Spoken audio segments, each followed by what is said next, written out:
संविधान को जिन्होंने कभी माना ही नहीं, संविधान को कभी जिन्होंने अपनाया ही नहीं, और उसी संविधान की बदौलत आज संवैधानिक पदों पे बैठ गए हैं, तो वो संविधान बचाएंगे नहीं, वो संविधान तोड़ेंगे। इसीलिए वो यहाँ नहीं है, इसीलिए वो इस तरह की कार्रवाई और लड़ाई में शामिल नहीं है।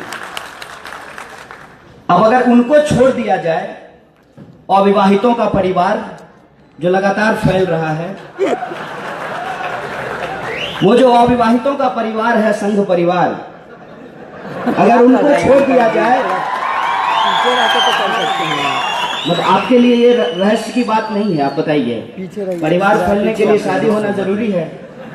संघ परिवार लगातार फैल रहा है और वो अविवाहित है, बिना शादी किए फैल रहा है, तो अपने आप में ये बहुत खासियत है उनकी। खैर जो भी है, ये उनका जाति मामला है और हम किसी के व्यक्तिगत जिंदगी पे कोई टिप्पणी नहीं करना चाहते हैं। कौन आदमी है? तो वो जो संघ परिवार है, उसको यदि छोड़ दिया जाए तो यहाँ पे सभी रंग के लोग मौजूद हैं, जो अपने आप को मध्यमार्गी कहते हैं, जो अपने आप को वामपंथी कहते हैं, जो अपने आप को अम्बेडकरी कहते हैं, जो अल्पसंख्यकों के अधिकारों को लेकर लड़ते हैं, जो मानव के अधिकारों को लेकर लड़ते हैं। तमाम तरीके के संगठन यहाँ मौजूद हैं। तो हम इस बात को कह सकते हैं कि यदि 31% को छोड़ दिया जाए तो 69% यहाँ पे मौजूद है।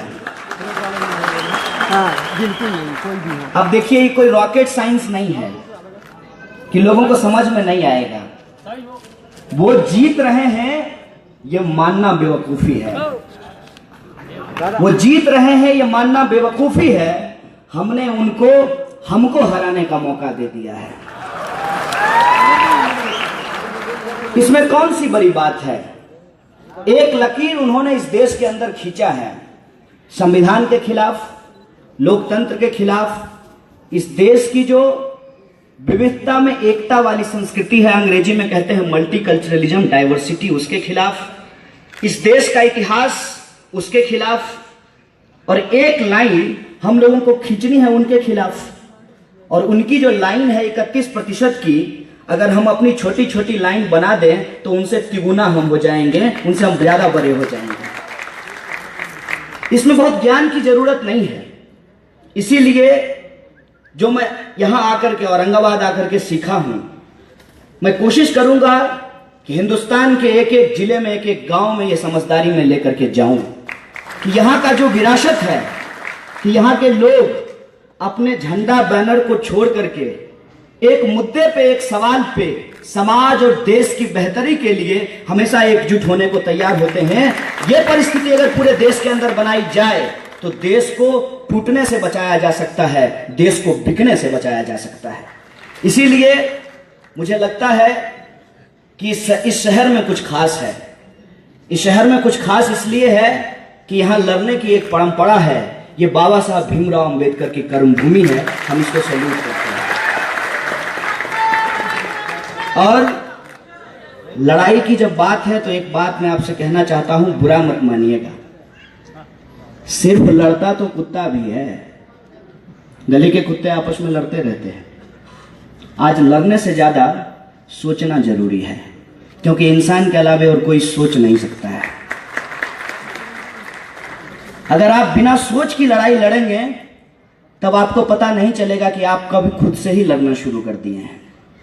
और आज इस देश में यही हुआ है।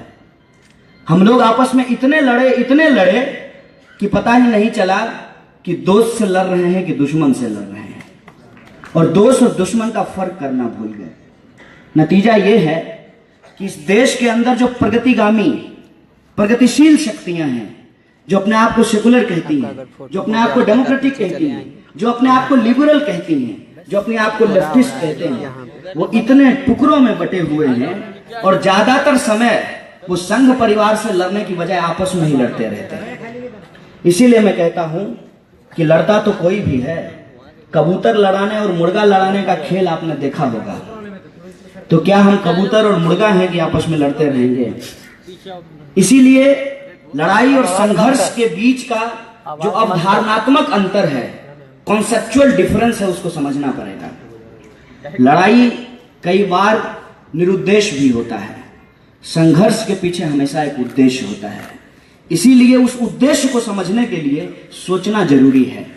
और आज सोच पे हमला है, आज सोच पे हमला है, इसीलिए आज शिक्षण संस्थानों के ऊपर हमला है, इसीलिए पानसारे, दाभोलकर और कुलवर्गी को मारा जा रहा है, इसीलिए विश्वविद्यालयों में टैंक लगाने की बात की जा रही है, इसीलिए रोहित वेमुला जैसे ब्राइट स्टूडेंट को आत्महत्या करने पे विवश किया जाता है, इसीलिए नजीब को मार पीट करके गायब कर दिया जाता है। इसीलिए आपको समझना पड़ेगा कि सोचना क्यों जरूरी है। और जब हम सोचने की बात